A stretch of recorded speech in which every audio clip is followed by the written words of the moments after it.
Dihina miskin oleh ibu mertua di acara keluarga besar.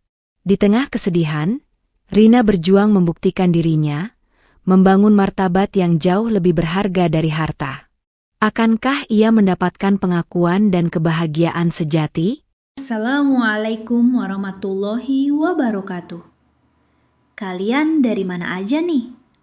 Absen yuk, jangan lupa subscribe. Buat yang sudah subscribe, semoga selalu diberkahi kebaikan dan rezeki yang mengalir. Angin sore berembus pelan, membawa aroma tanah basah dan daun-daun kering yang baru saja disapu. Aku, Rina, duduk di teras rumah kayu sederhana kami, memandang jalan setapak yang membelah kebun singkong dan berakhir di tikungan.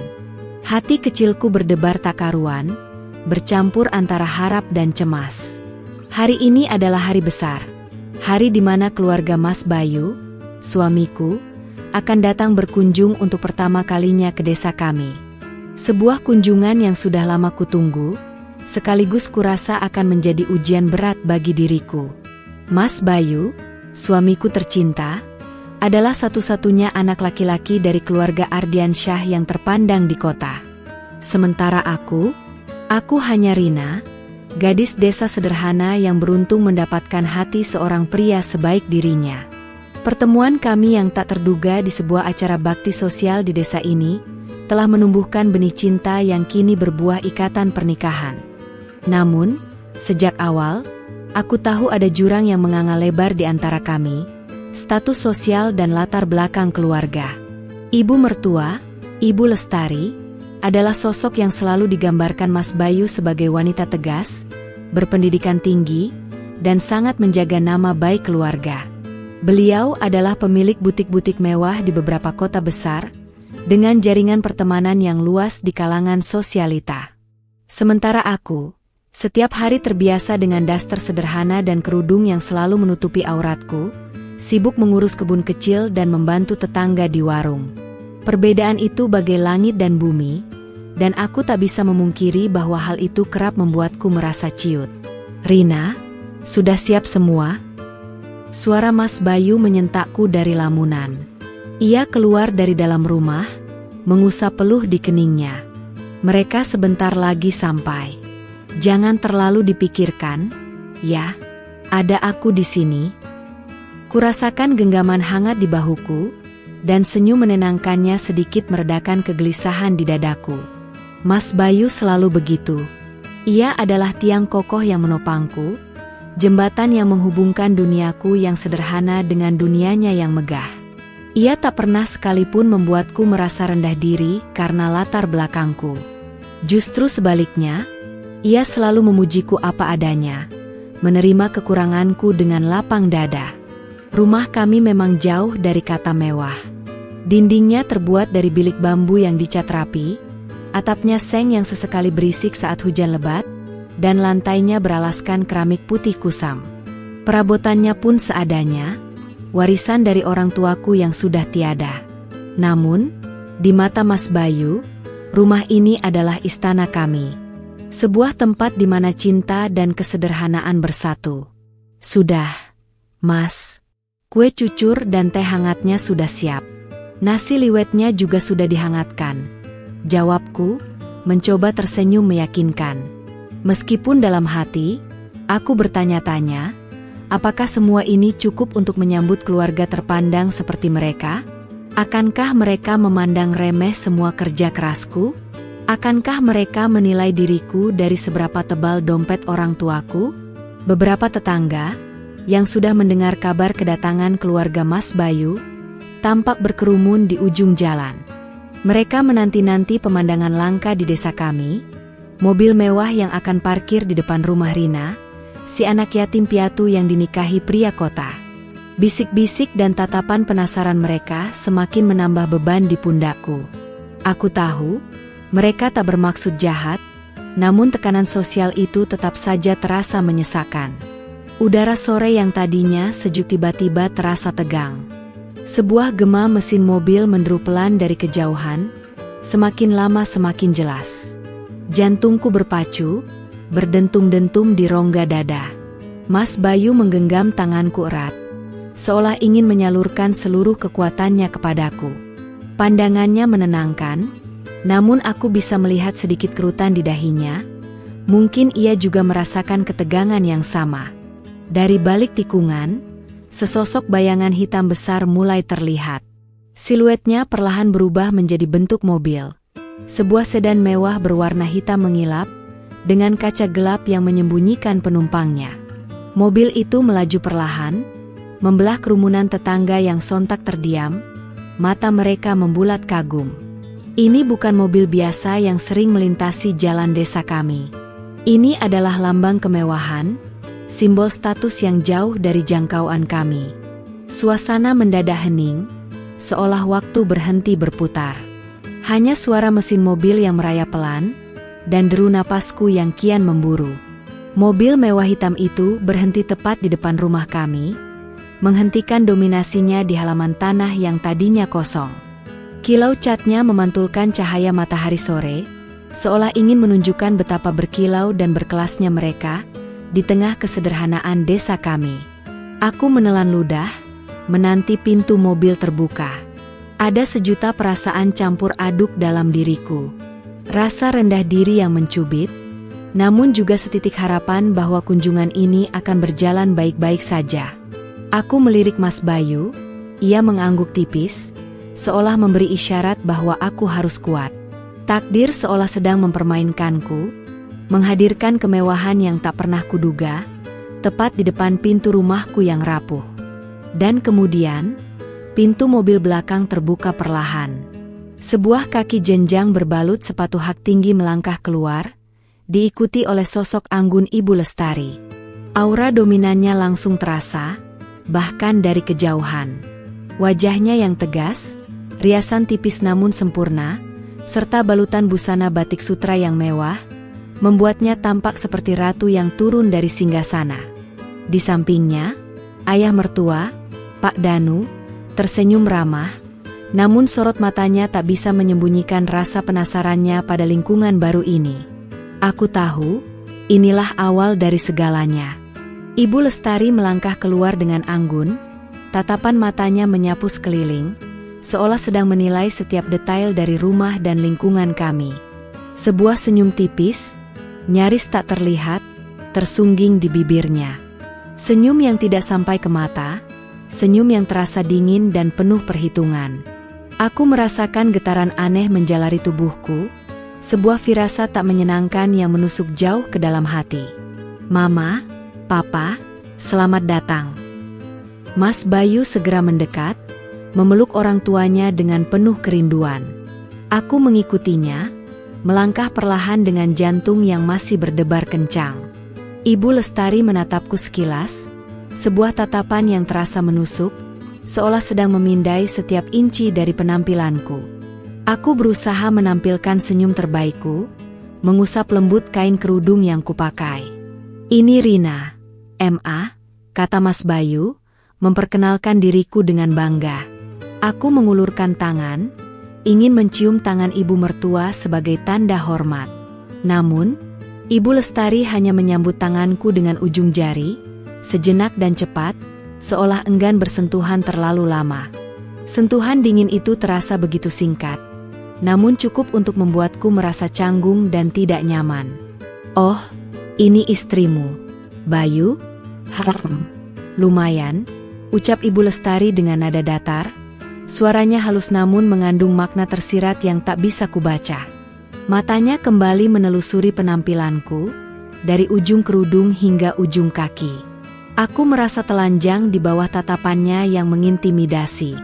Aku mengenakan gamis sederhana berwarna krem, yang kupilih dengan hati-hati, berharap terlihat sopan dan pantas. Namun, sepertinya, itu belum cukup di matanya. MA, ayo masuk. Sudah kami siapkan teh dan kue-kue, ajak Mas Bayu, mencoba mencairkan suasana. Ia seolah memahami ketegangan yang menyelimuti kami. Ayah mertua, Pak Danu, tersenyum ramah padaku. Halo, Rina. Senang akhirnya bisa berkunjung ke sini. Senyumnya sedikit menenangkan hatiku yang keruh. Setidaknya, Ada satu orang yang menyambutku dengan tulus. Kami masuk ke dalam rumah. Ibu Lestari berjalan perlahan, matanya terus bergerak, mengamati setiap sudut ruang tamu kami yang kecil. Ia menyentuh dinding bilik bambu, meraba meja kayu jati yang sudah kusam, dan menatap vas bunga plastik di atasnya.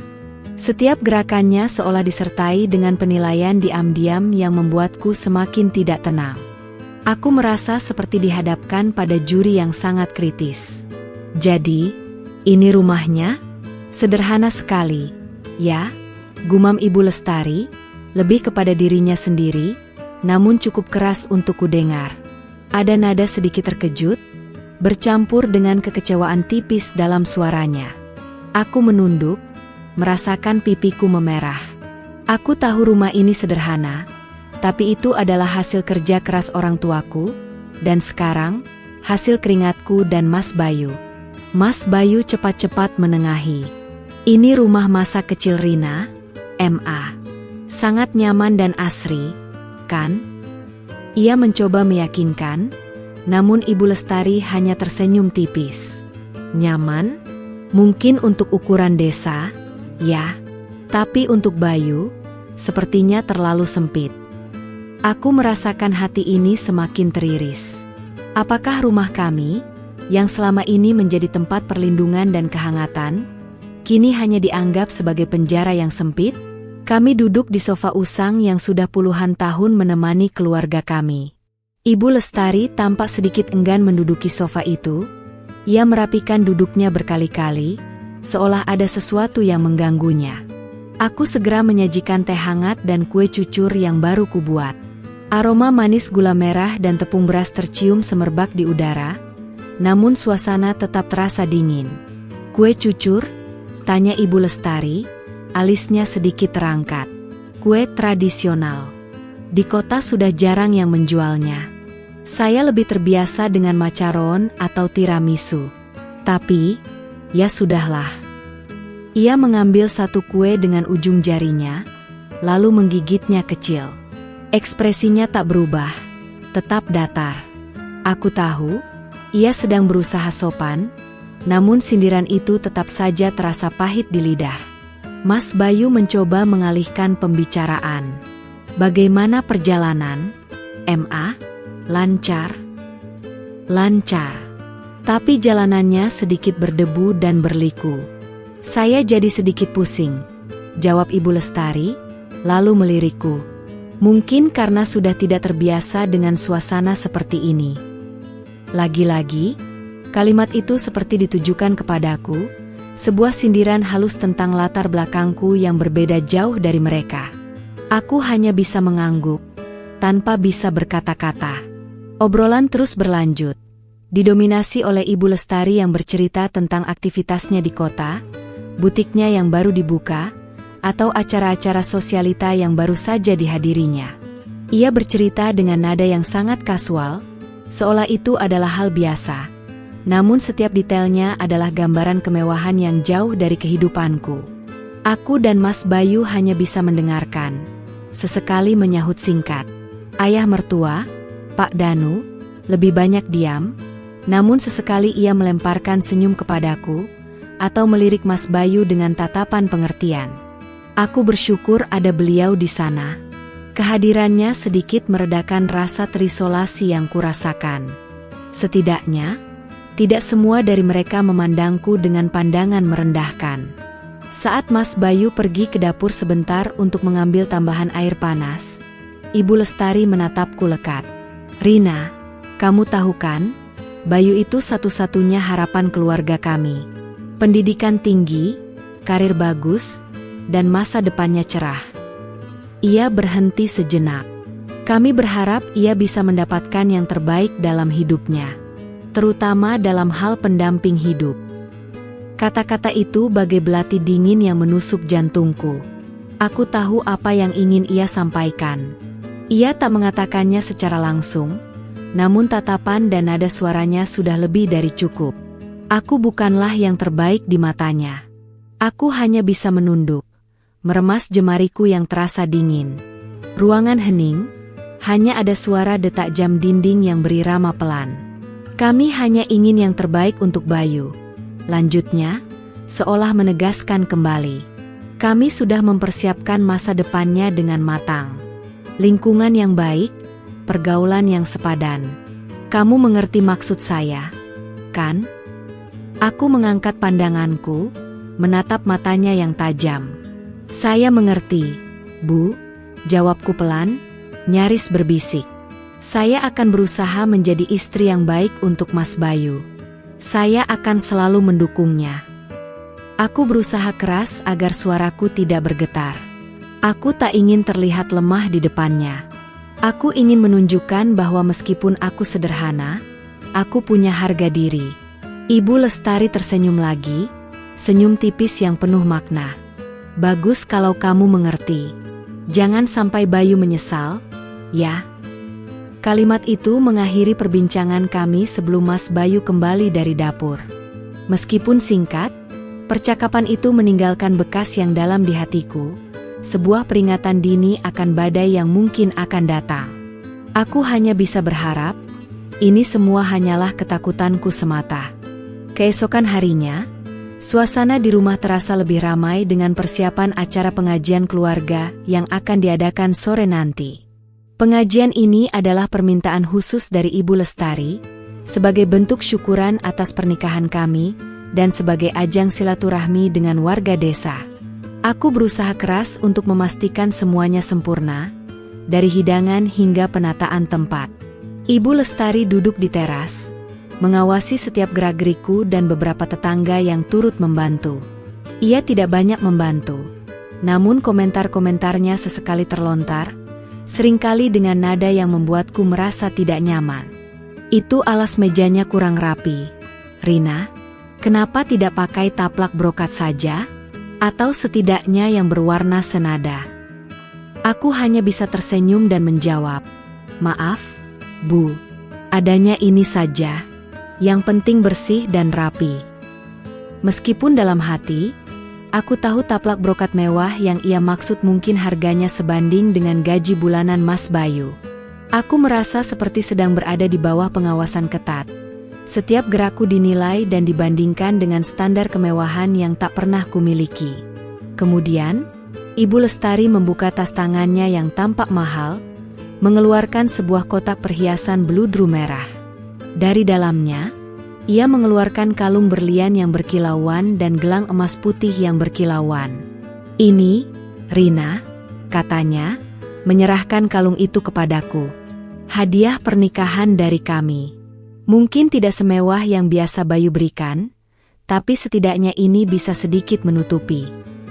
Kata, menutupi, itu menggantung di udara, sebuah sindiran tajam yang menusuk ke ulu hati. Menutupi apa? Kekuranganku? Kemiskinanku? Aku menatap kalung berlian di tanganku, terasa dingin dan berat. Aku tak pernah mengenakan perhiasan semewah ini seumur hidupku. Di desa, perhiasan emas pun sudah terbilang mewah, apalagi berlian.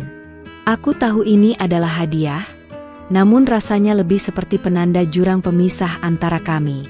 Terima kasih banyak, Bu, ucapku, berusaha terdengar tulus, meskipun hatiku terasa perih.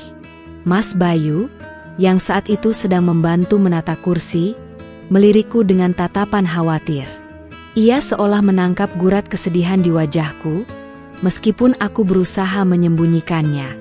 Ia mendekatiku dan mengusap pundakku, sebuah gesture dukungan yang tak terlihat oleh ibunya.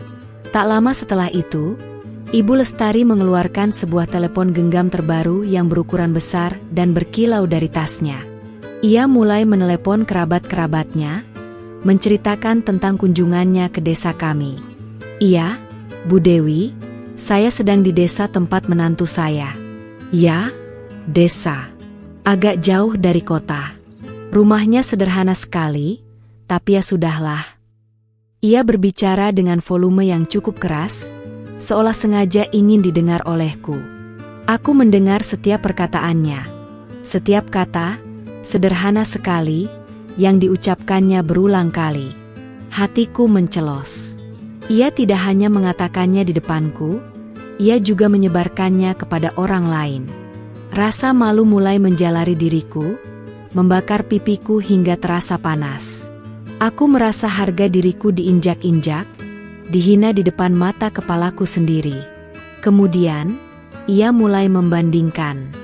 Oh, kalau menantu saya yang satu lagi, si Dian, rumahnya kan di kawasan elit. Suaminya juga pengusaha properti. Ya, memang beda jauh lah. Ia tertawa renyah, tawa yang bagiku terdengar seperti derai ejekan. Aku tahu Dian, istri kakak Mas Bayu, adalah sosok yang sempurna di mata Ibu Lestari. Cantik, kaya, berpendidikan tinggi, dan berasal dari keluarga terpandang. Sebuah perbandingan yang tak seimbang, dan aku selalu kalah telak. Jangan minder, Rina. Kamu punya kebaikan hati yang lebih berharga daripada harta. Bisik Mas Bayu di telingaku, seolah ia bisa membaca pikiranku. Aku mendongak, menatap mata suamiku yang penuh cinta. Ya, aku punya Mas Bayu. Itu saja sudah cukup bagiku. Namun, entah mengapa, rasa sakit hati itu tetap saja menusuk. Beberapa tetangga yang mendengar percakapan Ibu Lestari, tampak saling berbisik. Aku tahu mereka memahami situasinya. Mereka tahu bagaimana keluarga Mas Bayu, dan mereka juga tahu betapa sederhana kehidupanku. Rasa iba terpancar di mata mereka, dan itu membuatku merasa semakin kecil. Aku benci dikasihani. Aku ingin menunjukkan bahwa aku kuat, bahwa aku tidak serapuh yang mereka kira. Saat menjelang sore, para tamu undangan, kebanyakan warga desa, mulai berdatangan. Mereka membawa serta senyum tulus dan kehangatan yang kontras dengan aura dingin yang dipancarkan Ibu Lestari. Aku menyambut mereka satu persatu, berusaha tersenyum ramah dan menyembunyikan badai di dalam hatiku. Aku tidak ingin mereka melihat betapa rapuh diriku. Ibu Lestari, dengan balutan busana yang lebih mewah lagi, kali ini kebaya brokat yang disulam dengan benang emas, duduk di kursi utama yang sengaja kami siapkan untuknya. Di lehernya melingkar kalung berlian yang jauh lebih besar dari yang ia berikan kepadaku. Di pergelangan tangannya, gelang emas putih yang bertumpuk-tumpuk bergemerincing setiap kali ia bergerak. Ia tampak seperti ratu yang sedang mengadakan audiensi, bukan acara pengajian sederhana di desa. Saat ia berbicara dengan salah satu ibu-ibu pengajian, aku mendengar lagi suaranya yang melengking. Saya ini jarang sekali ke desa. Udara di sini panas, banyak nyamuk. Dan jujur saja, saya tidak terbiasa dengan fasilitas yang seadanya seperti ini. Ia tertawa kecil, seolah itu adalah lelucon yang lucu. Aku merasakan darahku mendidih. Aku tahu ia sedang berusaha menunjukkan superioritasnya. Ia ingin semua orang tahu betapa berbedanya ia dengan kami. Ia ingin semua orang tahu betapa rendahnya aku di matanya. Namun, aku memilih diam. Aku menarik napas dalam-dalam, berusaha menenangkan emosiku. Aku tidak akan membiarkannya menang. Aku tidak akan membiarkannya melihat air mataku. Di balik wajah tenangnya, Mas Bayu tampak gelisah. Ia beberapa kali melirik ibunya, seolah ingin memberi isyarat agar meredakan ucapannya. Namun, Ibu Lestari sepertinya tak peduli. Ia terus berbicara, memamerkan kekayaannya secara tidak langsung, meremehkan suasana dan lingkungan yang ada di sekitarnya. Aku tahu, ia sedang membangun panggung untuk puncak penghinaannya nanti. Aku merasakan bisikan-bisikan dari para tamu. Beberapa dari mereka tampak mengernyitkan dahi, tidak setuju dengan sikap Ibu Lestari.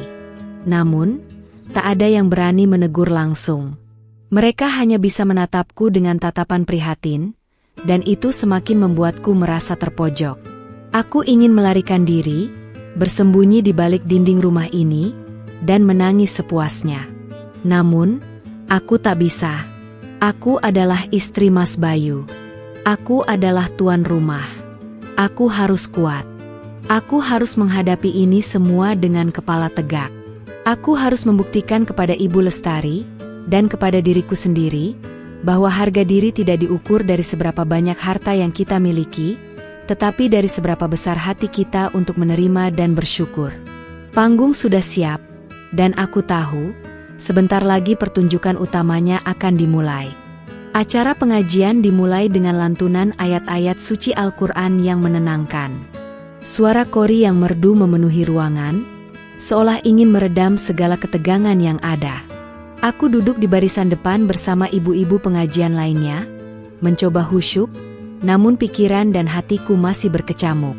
Ibu Lestari duduk di sampingku, sesekali melirik jam tangan mewahnya, seolah tidak sabar menunggu acara ini berakhir. Setelah ceramah agama selesai, tibalah saatnya sambutan dari tuan rumah. Mas Bayu berdiri, suaranya tenang dan mantap. Ia mengucapkan terima kasih kepada semua tamu yang sudah hadir, dan menyampaikan kebahagiaannya bisa berkumpul bersama keluarga dan warga desa. Ia juga tidak lupa menyebutkan betapa beruntungnya ia memiliki istri sepertiku, yang selalu setia mendampingi. Senyum tulusnya membuat hatiku sedikit menghangat. Kemudian, giliran Ibu Lestari untuk memberikan sambutan. Ia berdiri dengan anggun, membetulkan sedikit letak kebaya brokatnya. Matanya menyapu seluruh ruangan, seolah sedang menghitung berapa banyak pasang mata yang menatapnya. Udara kembali terasa tegang. Aku merasakan firasat buruk yang semakin kuat mencengkeram. Assalamualaikum warahmatullahi wabarakatuh. Sapanya dengan suara yang jelas dan berwibawa. Para tamu menjawab salamnya dengan serempak. Saya Lestari, ibunda dari Bayu. Pertama-tama, saya ingin mengucapkan terima kasih atas kehadiran Bapak Ibu sekalian di acara yang sederhana ini. Ia menekan kata sederhana dengan sangat jelas, seolah ingin semua orang tahu bahwa ia tidak terkesan. Aku menelan ludah. Ini dia, puncak dari semua sindiran dan komentar yang telah ia lontarkan sejak kedatangannya. Aku merasakan tatapan beberapa tetangga tertuju padaku, tatapan iba dan prihatin. Aku mencoba menjaga ekspresiku, pura-pura tidak mendengar nada merendahkan dalam ucapannya. Sebagai orang tua, tentu saja kami menginginkan yang terbaik untuk anak-anak kami. Lanjut Ibu Lestari, suaranya sedikit lebih meninggi. Bayu ini anak kesayangan saya. Pendidikan tinggi, karir cemerlang di perusahaan besar. Tentu saja, kami berharap ia bisa mendapatkan pendamping hidup yang sepadan. Yang bisa mendampinginya di lingkungan sosial kami, yang bisa diajak berbicara tentang investasi saham, tentang mode terkini, tentang rencana liburan ke luar negeri. Setiap kata yang keluar dari mulutnya bagai panah beracun yang menancap tepat di jantungku. Aku merasa tubuhku menegang. Apa yang ingin ia capai dengan semua ini? Apakah ia ingin aku merasa semakin rendah diri? Apakah ia ingin mempermalukanku di depan banyak orang? Kemudian, matanya menatapku lurus, sebuah tatapan yang dingin dan tanpa belas kasihan. Namun, takdir berkata lain. Katanya, dengan nada yang penuh penyesalan yang dibuat-buat. Bayu memilih Rina, gadis desa yang sederhana ini. Yang mungkin hanya tahu tentang sawah dan kebun. Yang mungkin hanya tahu tentang cara menanam singkong, bukan tentang bagaimana mengelola butik. Jedar, rasanya seperti petir menyambar di siang bolong. Ruangan seketika hening. Semua pasang mata tertuju padaku, lalu beralih ke Ibu Lestari, lalu kembali lagi padaku. Aku merasakan pipiku memanas, bukan karena malu, tapi karena amarah yang tiba-tiba membuncah. Amarah yang selama ini kupendam, kini seolah meledak. Aku ingin berdiri dan membantah, mengatakan bahwa aku bukan wanita bodoh yang hanya tahu tentang sawah. Aku ingin berteriak bahwa kesederhanaanku tidak membuatku rendah. Tapi, lidahku keluh. Aku hanya bisa menunduk, berusaha menyembunyikan tetesan air mata yang sudah mulai menggenang di pelupuk mataku. Ini bukan lagi sindiran halus. Ini adalah penghinaan telanjang, disuarakan di depan banyak orang, disaksikan oleh seluruh warga desa yang hadir. Suasana hening itu terasa begitu panjang. Tidak ada yang berani bersuara. Semua orang tampak terkejut, tak percaya dengan apa yang baru saja mereka dengar. Beberapa ibu-ibu pengajian tampak gelisah, saling pandang dengan tatapan tak enak. Mas Bayu, yang berdiri di samping ibunya, tampak membeku. Wajahnya memerah padam, antara marah dan malu. Ia tak menyangka ibunya akan bertindak sejauh ini. Ibu Lestari seolah puas dengan reaksi yang ia ciptakan. Ia tersenyum tipis, sebuah senyum kemenangan. Saya harap Rina bisa belajar banyak dari Bayu. Belajar bagaimana menjadi wanita kota yang mandiri, yang berwawasan luas. Semoga saja tidak terlalu sulit, ya. Ia melirikku lagi, tatapan meremehkannya membuatku merasa ingin menghilang dari muka bumi. Tiba-tiba, Mas Bayu mengambil mikrofon dari tangan ibunya. "Mama, cukup." Suaranya bergetar, namun tegas. "Rina adalah istriku. Dia adalah anugerah terindah dalam hidupku." Kesederhanaannya tidak pernah sedikit pun mengurangi kebaikan hatinya, ketulusannya, dan kesetiaannya. Dia jauh lebih berharga daripada semua butik dan berlian yang Mama miliki. Kata-kata Mas Bayu bagai embun penyejuk di tengah gurun hatiku yang terbakar. Aku mengangkat pandanganku, menatapnya dengan mata berkaca-kaca. Ia membelaiku. Di depan semua orang, ia membelaiku tanpa ragu. Hening kembali melanda, kali ini dengan nuansa yang berbeda.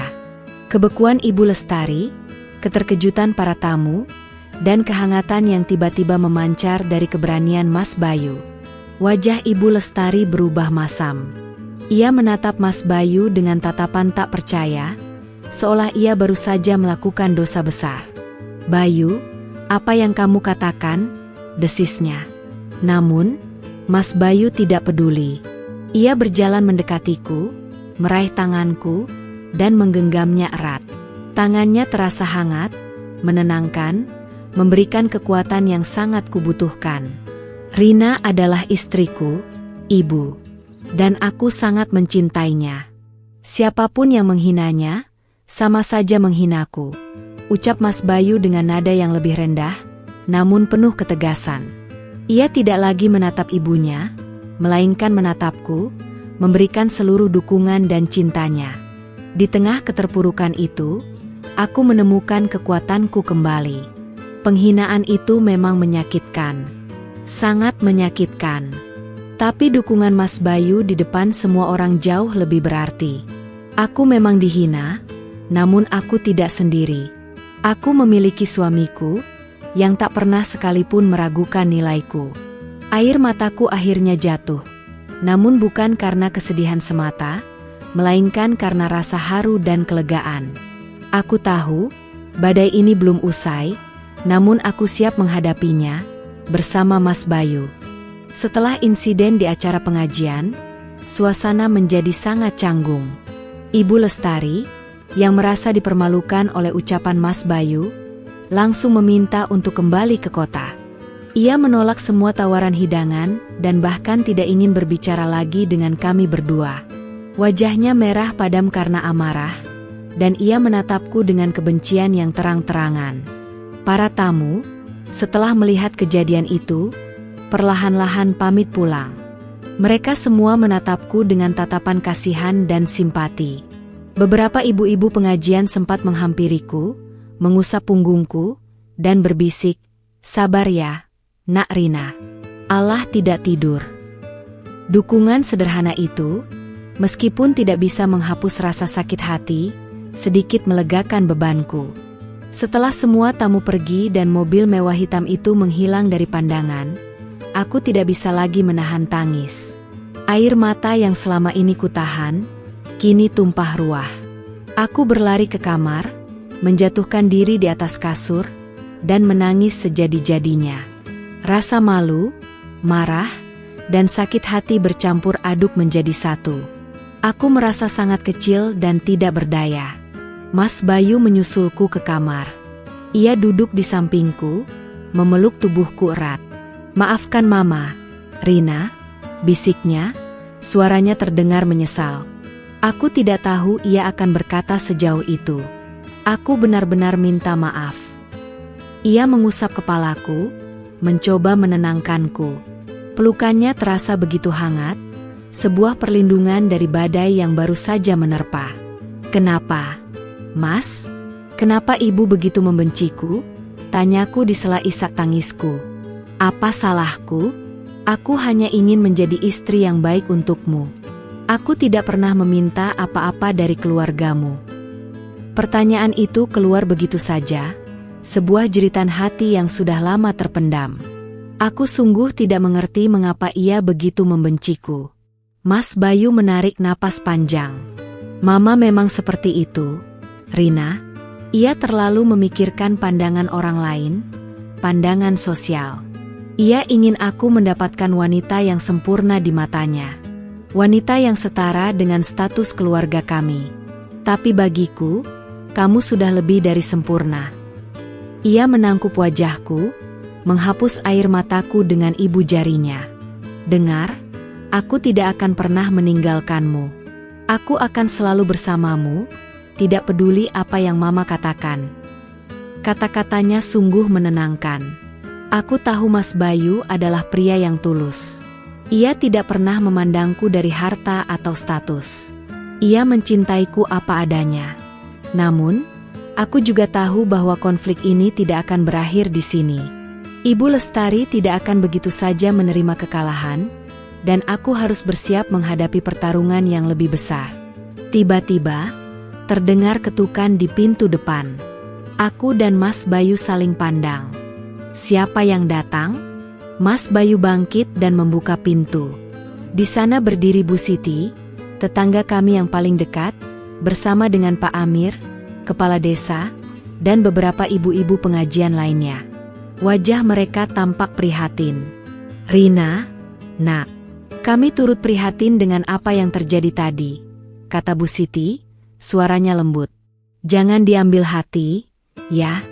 Semua orang di sini tahu Rina itu anak baik, rajin, dan berbakti. Kami bangga punya menantu seperti kamu, Nak." Pak Amir mengangguk. "Betul," kata Bu Siti. "Kami semua menyaksikan sendiri bagaimana Nyonya Lestari bicara. Kami tidak setuju dengan ucapannya.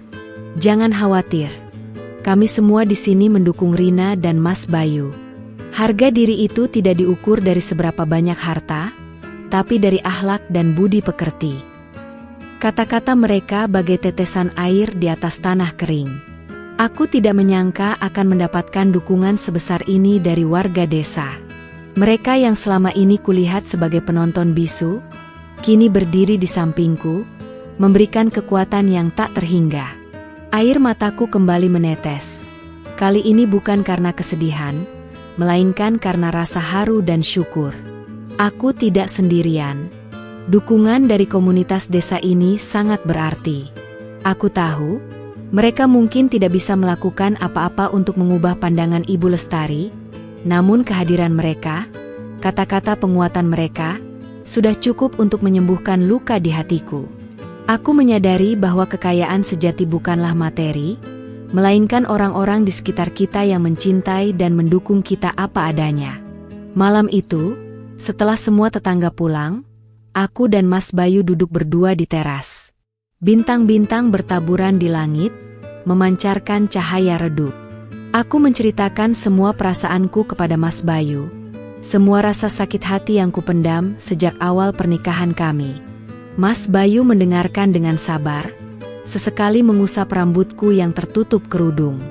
"Aku tidak ingin Mama terus-menerus meremehkanku, Mas," kataku pelan. "Aku ingin membuktikan kepadanya bahwa aku juga punya nilai.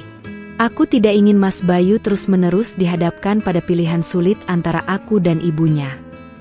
Sebuah tekad baru mulai tumbuh di dalam diriku, sebuah keinginan untuk membuktikan diri. Mas Bayu menatapku dalam-dalam. "Apa yang ingin kamu lakukan, sayang?" tanyanya lembut. Aku menatap langit malam yang luas. "Aku ingin berdaya, Mas. Aku ingin punya sesuatu yang bisa kubanggakan, sesuatu yang bisa membuatku berdiri sejajar dengan mereka. Bukan untuk memamerkan, tapi untuk menunjukkan bahwa aku juga bisa sukses, dengan caraku sendiri, dengan kesederhanaanku." Tiba-tiba, Sebuah ide melintas di benakku. Ide yang selama ini hanya tersimpan di alam mimpi, kini mulai terasa mungkin. Aku teringat keahlianku membuat kue-kue tradisional, warisan dari almarhumah ibuku. Kue cucur, kue lapis, onde-onde, semua resep itu ada di dalam kepalaku. Dan di desa ini, banyak bahan baku yang melimpah ruah. Aku ingin membuka usaha kue, Mas, ucapku, suaraku dipenuhi keyakinan. Kue-kue tradisional yang biasa ku buat. Aku yakin, jika aku tekun, aku bisa mengembangkan usaha ini. Aku bisa membuktikan bahwa meskipun aku gadis desa, aku punya potensi. Mas Bayu tersenyum lebar. Aku mendukungmu sepenuhnya, Rina. Apapun yang kamu butuhkan, aku akan membantumu. Aku yakin kamu bisa melakukannya. Pelukan hangatnya kembali memelukku, seolah menguatkan tekad yang baru saja terbentuk. Malam itu, di bawah taburan bintang, aku memutuskan untuk bangkit. Aku akan membuktikan bahwa martabat tidak bisa dibeli dengan kekayaan, dan kesederhanaan adalah kekuatanku. Pagi itu, aku terbangun dengan semangat baru yang membara. Kata-kata Ibu Lestari, yang tadinya bagai racun, kini berubah menjadi cambuk yang memacuku untuk bertindak. Aku tidak ingin lagi dikasihani atau diremehkan. Aku ingin membuktikan, bukan kepada Ibu Lestari semata, melainkan kepada diriku sendiri, bahwa aku mampu. Aku mampu menciptakan nilai, terlepas dari latar belakangku. Aku segera bergegas ke dapur, mengeluarkan semua peralatan kue warisan ibuku. Loyang-loyang usang, mixer tua yang setia, dan cetakan kue yang sudah sedikit berkarat.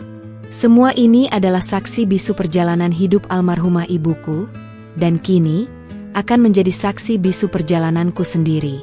Aroma tepung dan gula langsung memenuhi dapur, membangkitkan kenangan manis akan masa kecilku. Mas Bayu, setelah sarapan, ikut membantuku membersihkan peralatan. Bagaimana rencananya, sayang? Tanyanya, tangannya cekatan membersihkan cetakan. Kita mulai dari mana? Aku menjelaskan rencanaku. Aku ingin memulai dengan membuat kue-kue tradisional dalam jumlah kecil, lalu menitipkannya di warung Bu Siti dan beberapa warung tetangga lainnya. Jika responsnya bagus, aku akan mulai menerima pesanan, dan perlahan-lahan memperluas jangkauan pasarku. Modalnya pun tidak terlalu besar, karena bahan-bahan dasar banyak tersedia di desa. Ide bagus, kata Mas Bayu antusias. Aku akan bantu promosikan ke teman-temanku di kota, siapa tahu ada yang tertarik untuk acara arisan atau pengajian. Ia selalu begitu, selalu memberikan dukungan penuh tanpa keraguan sedikitpun. Kehadirannya adalah kekuatan terbesarku. Namun, memulai sesuatu yang baru tentu tidak semudah membalikan telapak tangan. Aku menghadapi berbagai tantangan. Pertama, modal. Meskipun kecil, tetap saja aku harus mengeluarkan uang untuk membeli bahan baku awal. Untungnya, Mas Bayu dengan sigap menawarkan bantuan finansial. Jangan khawatir soal itu, Rina. Anggap saja ini investasi kita berdua. Tantangan kedua adalah pemasaran. Meskipun Bu Siti dan tetangga lainnya dengan senang hati menerima kue-kueku untuk dititipkan, penjualan di awal tidak selalu mulus. Ada hari-hari di mana kueku tidak habis terjual, dan aku harus menahan diri agar tidak menyerah. Rasa putus asa sesekali datang menghampiri, membisikkan bahwa aku tidak akan pernah bisa sukses. Mungkin aku tidak punya bakat, Mas, keluhku suatu malam, ketika kue lapisku hanya terjual beberapa potong. Mungkin Ibu Lestari benar, aku hanya tahu tentang desa ini, tidak lebih. Mas Bayu memelukku erat. Jangan bicara begitu, sayang. Semua butuh proses. Ingat, Mama dulu juga membangun butiknya dari nol. Tidak ada yang instan. Kamu hanya perlu sabar dan terus berusaha. Rasanya kue cucur buatanmu saja sudah paling enak sedunia. Candanya, mencoba membangkitkan semangatku. Kata-katanya selalu berhasil mengembalikan senyum di wajahku. Aku mengikuti saran Mas Bayu. Aku tidak menyerah. Aku terus mencoba resep-resep baru, memperbaiki kualitas kueku, dan mendengarkan masukan dari pelanggan. Aku juga mulai memberanikan diri untuk menjual langsung di pasar desa setiap hari Minggu. Meskipun terasa malu dan canggung di awal, perlahan aku mulai terbiasa. Sedikit demi sedikit, usahaku mulai menunjukkan hasil. Kue-kueku mulai dikenal. Para tetangga yang tadinya hanya membeli sesekali, kini mulai berlangganan. Bahkan, beberapa pesanan datang dari desa tetangga. Kata dari mulut ke mulut adalah promosi terbaik di desa ini, dan kualitas kueku yang lezat menjadi modal utamanya. Aku mulai punya pelanggan tetap, dan jumlah kue yang kubuat pun semakin banyak. Dari yang tadinya hanya beberapa loyang, kini aku bisa membuat puluhan kue setiap harinya. Keuntungan yang kudapatkan memang belum besar, namun sudah cukup untuk membiayai kebutuhan sehari-hari, dan bahkan bisa sedikit menabung. Aku merasa bangga dengan diriku sendiri. Di tengah kesibukanku, aku sesekali mendengar kabar tentang Ibu Lestari dari Mas Bayu. Ibu Lestari masih belum mau berbicara denganku. Setiap kali Mas Bayu meneleponnya, ia selalu bertanya tentang keadaanku, namun responnya selalu dingin dan acuh tak acuh. "Bagaimana istrimu itu? Semoga saja tidak menyusahkanmu, Bayu," begitu katanya. Ia tidak tahu. Ia tidak tahu bahwa aku sedang berjuang. Ia tidak tahu bahwa aku sedang membangun sesuatu dari nol, dengan keringat dan air mataku sendiri. Ia tidak tahu bahwa aku sedang membuktikan kepadanya, dan kepada diriku sendiri, bahwa aku lebih dari sekadar gadis desa yang sederhana. Ia masih terjebak dalam prasangka dan penilaiannya sendiri. Namun, ketidakpeduliannya tidak lagi melukaiku. Justru sebaliknya, itu menjadi motivasi tersembunyi bagiku. Aku ingin menunjukkan bahwa aku tidak rapuh. Aku tidak akan membiarkan kata-kata meremehkannya menghancurkan semangatku. Aku akan terus maju, terus berusaha, hingga suatu hari nanti, ia akan melihat sendiri betapa salahnya penilaiannya. Mas Bayu melihat perubahanku. Ia melihat bagaimana aku bersemangat setiap pagi, bagaimana aku tak kenal lelah membuat kue hingga larut malam. Ia melihat bagaimana aku berinteraksi dengan pelanggan, bagaimana aku mengembangkan usahaku. Ia selalu tersenyum bangga, dan itu adalah hadiah terbesar bagiku. Dukungannya yang tak terbatas membuatku merasa tidak sendiri dalam perjalanan ini. Malam-malam, setelah selesai membuat kue dan menghitung keuntungan, aku sering duduk di teras bersama Mas Bayu. Kami berbicara tentang rencana masa depan, tentang impian kami untuk mengembangkan usaha ini menjadi lebih besar. Ada kebahagiaan sederhana yang kami rasakan, sebuah kebahagiaan yang tidak bisa dibeli dengan berlian atau butik-butik mewah. Kami membangun kebahagiaan ini dengan tangan kami sendiri, dengan cinta dan kerja keras. Aku tahu perjalananku masih panjang. Aku tahu akan ada lebih banyak tantangan di depan. Namun, aku tidak takut. Aku punya Mas Bayu, aku punya dukungan dari warga desa, dan aku punya tekad yang kuat. Aku akan menunjukkan kepada dunia, terutama kepada Ibu Lestari, bahwa seorang gadis desa berhijab seperti aku, juga bisa meraih kesuksesan dan martabat. Dan itu semua akan kuraih dengan caraku sendiri. Bulan berganti bulan, dan usahaku, kue rumahan Rina, perlahan tapi pasti, mulai menunjukkan taringnya. Dari yang tadinya hanya menitipkan kue di warung-warung kecil, kini aku sudah memiliki lapak sendiri di pasar desa setiap pagi. Antrean pembeli yang menunggu kueku selesai digoreng atau dibungkus, menjadi pemandangan yang tak lagi asing. Senyum tulus di wajah pelanggan adalah bahan bakarku setiap hari. Aku mulai merekrut 2 orang ibu-ibu tetangga untuk membantuku. Mereka adalah Bu Iem dan Bu Tinah, yang juga sangat bersemangat. Dengan bantuan mereka, aku bisa meningkatkan produksi dan variasi kue. Kue lapis legit, kue jongkong, bolu kukus, hingga rengginang, semua ludes terjual setiap harinya. Aroma manis dan gurih selalu menyeruak dari dapur kecil kami, menarik perhatian siapa saja yang melintas. Salah satu tantangan terbesar adalah menjaga kualitas dan konsistensi rasa. Aku sangat berpegang pada resep warisan ibuku, dan selalu menggunakan bahan-bahan segar terbaik dari petani lokal. Ini membuat kueku memiliki cita rasa khas yang sulit ditiru. Pelanggan mulai datang dari luar desa, bahkan beberapa dari kota kecamatan sengaja datang hanya untuk mencicipi kue-kue buatan tanganku. Kue Rina ini beda, nak. Rasanya otentik, seperti kue buatan nenek dulu, puji salah seorang pelanggan setia, Bu Aminah. Komentar seperti itu memberiku kekuatan yang luar biasa. Aku bukan hanya menjual kue, aku menjual kenangan dan kehangatan. Tentu saja, perjalanan ini tidak selalu mulus. Pernah suatu ketika, persediaan gula merah menipis di pasar, membuatku harus mencari hingga ke desa tetangga.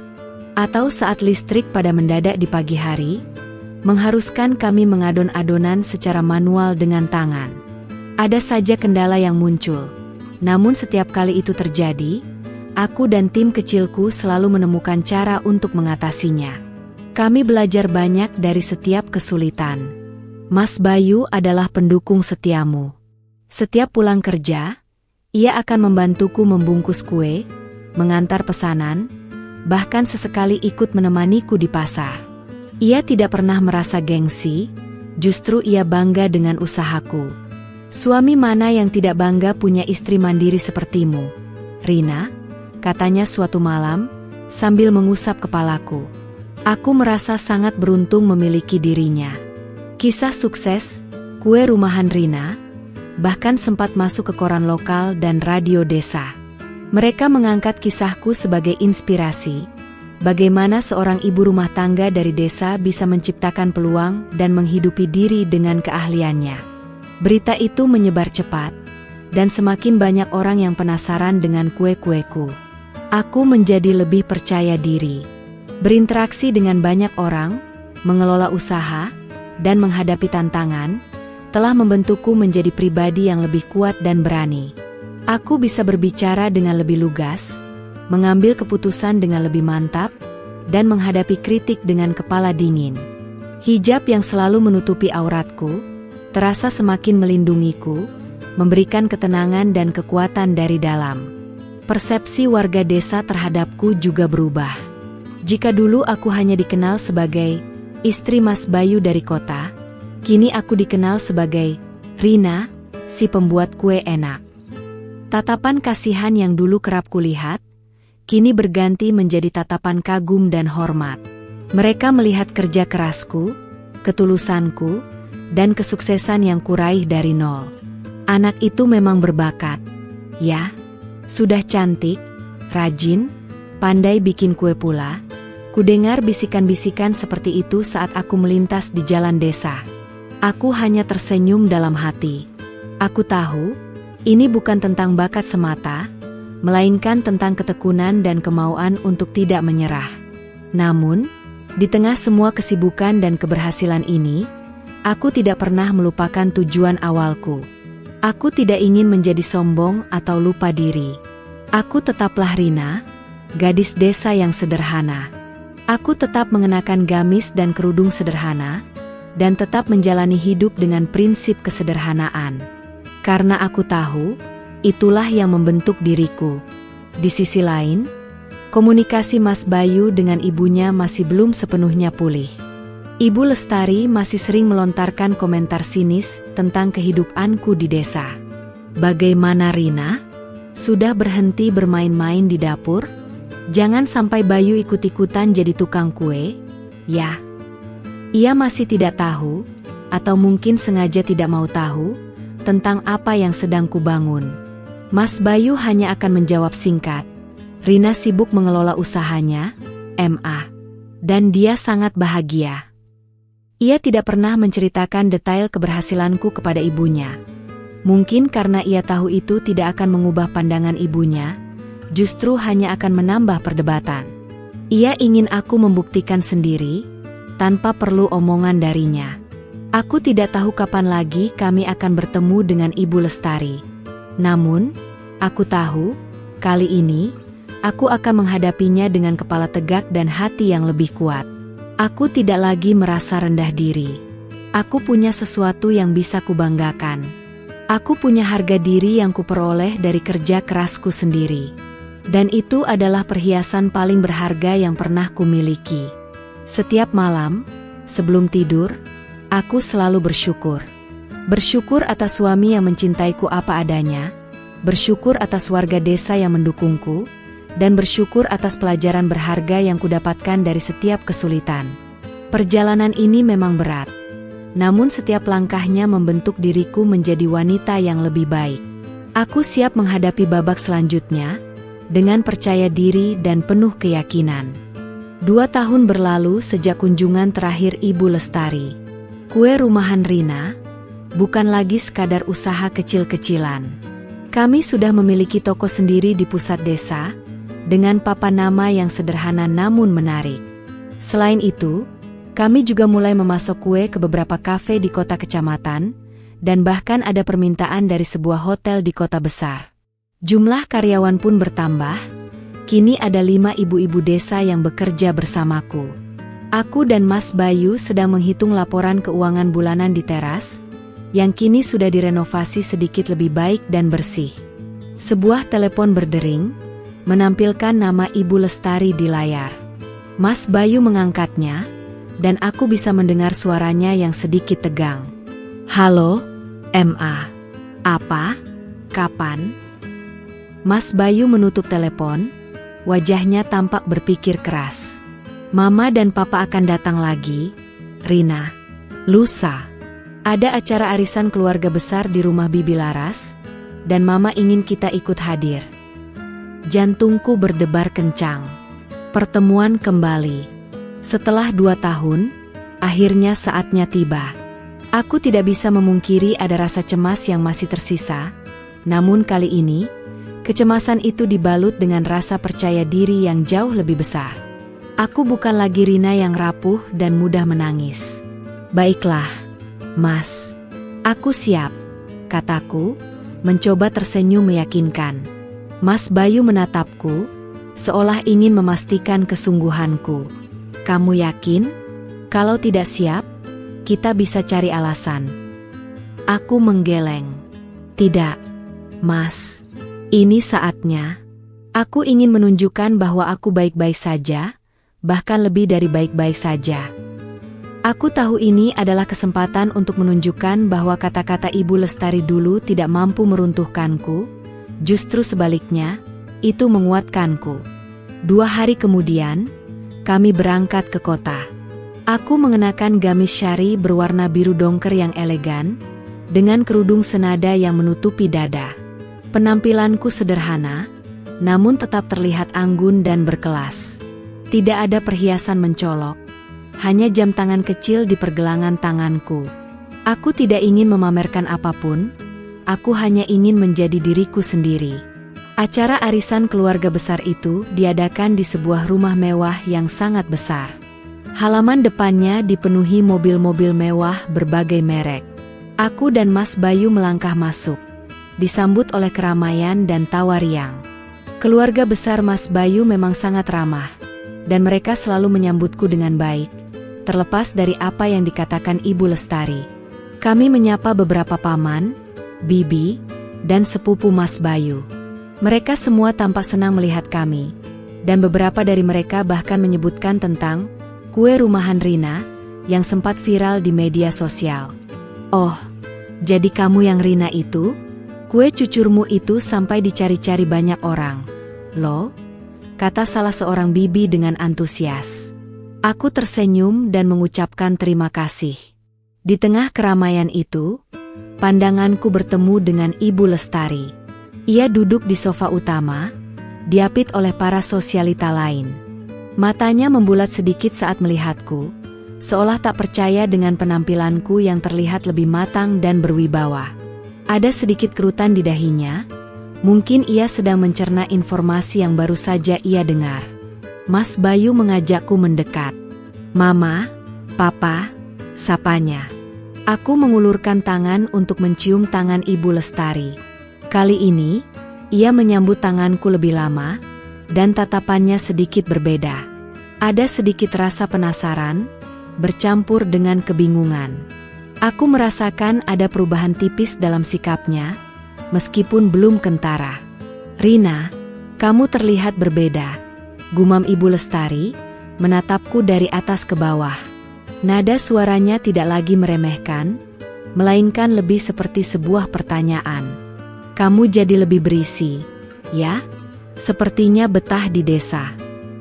Aku tersenyum lembut. "Alhamdulillah, Bu. Saya sangat betah. Justru saya merasa lebih sehat dan bahagia di sana." Aku sengaja tidak terlalu banyak menjelaskan, ingin ia bertanya sendiri. Kemudian, salah seorang teman sosialita Ibu Lestari menyela. "Lestari, ini Rina menantumu yang usaha kue itu kan? Saya sempat dengar dari teman-teman kalau kue buatan Rina enak sekali. Bahkan ada kafe di Jakarta yang ingin memesan dalam jumlah besar." "Loh?" Wajah Ibu Lestari berubah.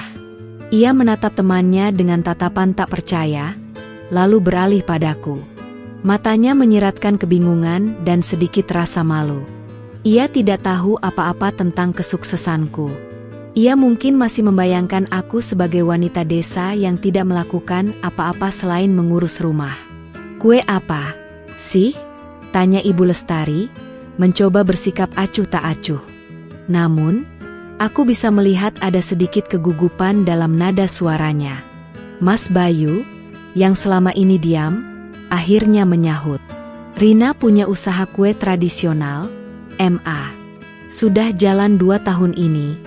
Alhamdulillah, sekarang sudah besar. Bahkan kami sudah punya toko sendiri di desa." Ia berbicara dengan bangga, dan aku merasakan kehangatan menjalar di hatiku. Ibu Lestari terdiam. Ia tidak langsung menjawab. Ia hanya menatapku, seolah sedang memikirkan sesuatu. Tatapannya tidak lagi meremehkan, melainkan lebih seperti tatapan seorang juri yang sedang mengevaluasi. Aku tidak tahu apa yang ada di pikirannya, namun aku tahu, ia telah melihat perubahan dalam diriku. "Benarkah begitu, Rina?" tanyanya kemudian, suaranya lebih lembut dari biasanya. "Kamu mengelola usaha sendiri?" Aku mengangguk. "Alhamdulillah, Bu. Saya belajar banyak dari pengalaman. Dan tentu saja, berkat dukungan Mas Bayu. Aku tak ingin menyombongkan diri, namun aku juga tak ingin merendahkan usahaku. Aku berbicara dengan jujur, apa adanya." Ibu Lestari tidak berkata apa-apa lagi. Ia hanya mengangguk pelan, dan sesekali melirikku. Aku tahu, ia sedang mencerna semua informasi ini. Ini adalah sebuah kejutan baginya, sebuah kenyataan yang mungkin bertolak belakang dengan semua prasangka yang selama ini ia miliki. Ada secercah harapan di hatiku bahwa ini adalah awal dari perubahan. Aku tidak tahu apakah ia akan meminta maaf, atau apakah ia akan menerima diriku sepenuhnya. Namun, yang jelas, ia tidak lagi memandangku dengan tatapan meremehkan. Ada sedikit rasa hormat yang terpancar di matanya, dan itu sudah cukup bagiku. Aku tidak perlu pengakuan dari siapapun, karena aku sudah mendapatkan pengakuan dari diriku sendiri. Dan itu adalah kemenangan terbesar. Sejak pertemuan di acara arisan, sikap Ibu Lestari memang berubah drastis. Ia tidak lagi melontarkan sindiran atau komentar meremehkan. Bahkan, saat kami pulang ke desa, ia sempat mengirimkan pesan singkat kepada Mas Bayu, berisi pujian tentang kue-kueku. "Kue Rina memang enak. Rasanya otentik. Boleh nanti kirim ke kota kalau ada waktu." Pesan itu sungguh mengejutkanku. Ini adalah kali pertama ia memberikan apresiasi yang tulus kepadaku. Hatiku menghangat. Sepertinya, kerja kerasku selama ini benar-benar telah membuka matanya. Tidak ada permintaan maaf secara langsung, namun perubahan sikapnya sudah lebih dari cukup bagiku. Aku tidak ingin memaksakan permintaan maaf yang mungkin terasa tidak nyaman baginya. Beberapa minggu kemudian, Ibu Lestari kembali menelepon Mas Bayu. Namun kali ini, ia juga ingin berbicara denganku. "Rina, Mama mau pesan kue cucur dan lapis legit dalam jumlah besar untuk acara ulang tahun Tante Susi," katanya. Suaranya terdengar ramah, jauh berbeda dari sebelumnya. "Bisa diantar ke butik Mama nanti?" Aku tersenyum. "Bisa, Bu." Dengan senang hati. Ini adalah sebuah kesempatan. Kesempatan untuk menunjukkan kepadanya, secara langsung, bahwa aku bukan hanya bisa membuat kue, tapi juga bisa mengelola usaha dengan profesional. Aku menyiapkan pesanan itu dengan hati-hati, memastikan setiap kue sempurna. Hari pengiriman tiba. Aku dan Mas Bayu mengantar kue-kue itu ke butik mewah milik Ibu Lestari di pusat kota. Begitu kami masuk, aroma kue-kueku langsung memenuhi ruangan, berpadu dengan aroma parfum mahal dan kain sutra. Ibu Lestari menyambut kami dengan senyum hangat. Ia bahkan memperkenalkan aku kepada beberapa karyawannya dengan bangga. "Ini Rina, menantu Mama." Dia pemilik kue rumahan Rina yang sedang naik daun itu, katanya kepada salah seorang karyawannya. Aku sedikit terkejut mendengar ia menyebutku, menantu Mama, dengan bangga. Dulu, ia bahkan enggan menyebut namaku. Saat membayar kue, Ibu Lestari menyerahkan sejumlah uang yang lebih dari cukup. "Ambil saja kembaliannya, Rina. Anggap saja ini bonus karena kuemu enak sekali." Ia tersenyum tulus. Aku merasakan kehangatan yang menjalar di hatiku. Ini adalah gestur penerimaan yang paling manis bagiku. Mama tidak tahu, Rina. Dulu Mama hanya melihat dari luarnya saja. "Maafkan Mama kalau dulu pernah salah bicara," ucapnya pelan, saat Mas Bayu sedang berbicara dengan karyawannya. Nada suaranya penuh penyesalan. Aku menatapnya, dan melihat ketulusan di matanya. Air mataku sedikit menggenang. "Tidak apa-apa, Bu," jawabku lembut. "Saya mengerti. Saya juga banyak belajar dari pengalaman ini. Aku tidak ingin memperpanjang masalah. Aku ingin semua ini menjadi awal yang baru. Aku ingin kami bisa menjadi keluarga yang harmonis." Ibu Lestari menggenggam tanganku. "Mama bangga padamu, Rina. Kamu wanita yang kuat dan mandiri." Kata-kata itu, yang keluar dari mulutnya, terasa begitu melegakan. Semua luka dan rasa sakit hati yang selama ini kupendam, seolah luntur begitu saja. Aku akhirnya mendapatkan pengakuan yang selama ini kudambakan, bukan karena kekayaan, melainkan karena nilai diriku sendiri. Sejak saat itu, hubungan kami membaik drastis. Ibu Lestari sering meneleponku, bukan hanya untuk memesan kue, tapi juga untuk menanyakan kabar, atau sekadar bercerita. Ia bahkan pernah berkunjung ke desa lagi, kali ini tanpa mobil mewah hitam, melainkan dengan mobil Mas Bayu yang biasa kami pakai. Ia ikut membantu di dapur, bahkan sesekali ikut melayani pelanggan di toko kueku. Ia melihat langsung bagaimana aku bekerja, bagaimana aku berinteraksi dengan pelanggan, dan bagaimana aku mengelola usahaku.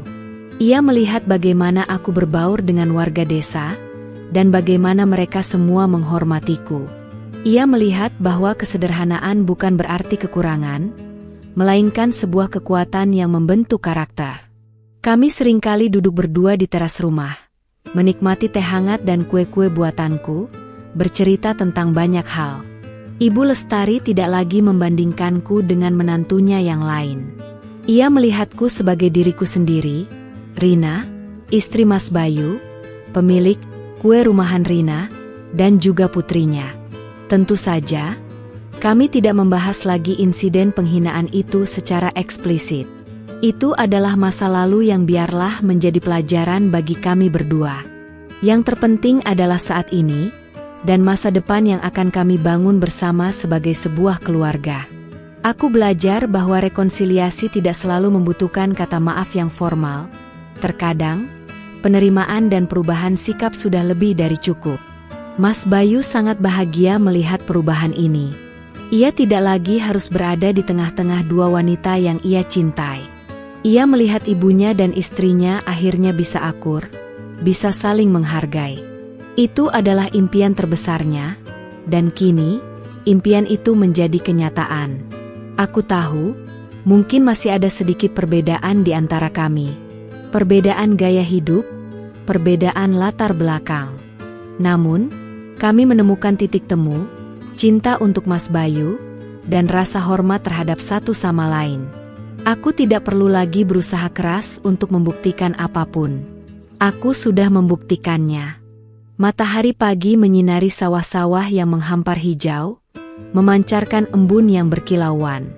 Aku, Rina, duduk di teras toko kueku, menikmati secangkir teh hangat. Aroma kue yang baru matang memenuhi udara, bercampur dengan suara tawa riang para karyawan yang sibuk di dapur. Hidupku kini terasa sangat damai dan penuh berkah. Kue rumahan Rina telah berkembang pesat. Kami tidak hanya punya toko di desa, tapi juga sebuah toko cabang kecil di kota kecamatan. Kue-kue kami semakin populer, bahkan sering diundang ke berbagai pameran kuliner. Aku bahkan sudah bisa membeli sebuah mobil bekas untuk mengangkut bahan baku dan pesanan. Sebuah pencapaian yang tak pernah kuduga sebelumnya. Mas Bayu, suamiku tercinta, selalu menjadi pilar kekuatanku. Ia tidak pernah berhenti mendukungku, dari awal aku merintis usaha hingga sekarang. Ia seringkali mengatakan bahwa ia bangga padaku, dan kata-katanya selalu membuatku merasa dicintai dan dihargai. Kami menjalani hidup dengan sederhana, namun penuh makna. Hubunganku dengan Ibu Lestari juga semakin erat. Ia tidak lagi sekadar menjadi pelanggan, tapi juga sering memberiku masukan tentang bagaimana mengembangkan usaha, atau bagaimana mengelola keuangan. Ia melihat potensiku, dan ia bangga dengan pencapaianku. Aku sering berkunjung ke butiknya di kota, dan ia selalu menyambutku dengan hangat. Bukan lagi sebagai menantu yang diremehkan, melainkan sebagai seorang putri yang mandiri. Pernah suatu kali, saat aku berkunjung ke rumahnya, ia menggandeng tanganku dan berkata, "Mama menyesal, Rina. Dulu Mama terlalu dibutakan oleh pandangan duniawi. Mama tidak melihat kebaikan hatimu dan potensi yang kamu miliki. Maafkan Mama." Air mataku menetes. Bukan karena sedih, melainkan karena haru. Aku memeluknya erat, dan merasakan kehangatan seorang ibu yang tulus. Aku belajar banyak dari semua pengalaman ini. Aku belajar bahwa kekayaan sejati bukanlah materi, melainkan kebahagiaan hati, cinta keluarga, dan rasa hormat dari orang-orang di sekitar kita. Aku belajar bahwa harga diri tidak bisa diukur dari seberapa tebal dompet seseorang, melainkan dari seberapa besar perjuangan dan ketulusan hati yang kita miliki. Kesederhanaan yang dulu menjadi alasanku dihina, kini justru menjadi kekuatanku. Aku tidak pernah malu dengan latar belakangku sebagai gadis desa. Justru kesederhanaan itulah yang membuatku tetap rendah hati, tetap bersyukur, dan tetap bersemangat untuk terus berjuang. Aku tidak perlu mengubah diriku menjadi orang lain untuk mendapatkan pengakuan. Aku hanya perlu menjadi diriku sendiri, dengan segala kekurangan dan kelebihanku. Di desa, aku tetap menjadi Rina yang dikenal. Aku tetap berbaur dengan tetangga, tetap membantu mereka yang membutuhkan. Aku tidak lupa diri, dan tidak sombong dengan kesuksesan yang kuraih. Aku tahu, semua ini adalah titipan dari Allah, dan aku harus menjaganya dengan baik. Tawa renyah pelanggan yang menikmati kue-kueku, senyum tulus karyawan yang bekerja keras bersamaku, dan pelukan hangat Mas Bayu setiap malam, adalah kebahagiaan sejati bagiku. Aku tidak lagi peduli dengan berlian atau butik-butik mewah. Aku punya kekayaan yang jauh lebih berharga, hati yang damai, keluarga yang harmonis, dan pekerjaan yang kucintai. Kisahku, aku dihina miskin oleh ibu mertua di acara keluarga, mungkin akan menjadi inspirasi bagi banyak orang. Bahwa setiap orang punya potensi, terlepas dari latar belakangnya. Bahwa setiap orang bisa meraih kesuksesan, dengan caranya sendiri, dengan ketekunan dan kemauan untuk tidak menyerah. Dan yang terpenting, bahwa cinta dan harga diri adalah perhiasan paling berharga yang tak bisa dibeli dengan uang. Aku menatap langit biru yang cerah. Angin sore kembali berembus pelan, membawa aroma tanah basah dan daun-daun kering. Namun kali ini, angin itu terasa membawa kedamaian. Tidak ada lagi rasa takut atau cemas. Hanya ada rasa syukur yang tak terhingga. Aku, Rina, seorang istri berhijab dari desa, kini menemukan kebahagiaan dan martabatku sendiri. Dan ini adalah akhir yang bahagia untuk sebuah awal yang menyakitkan.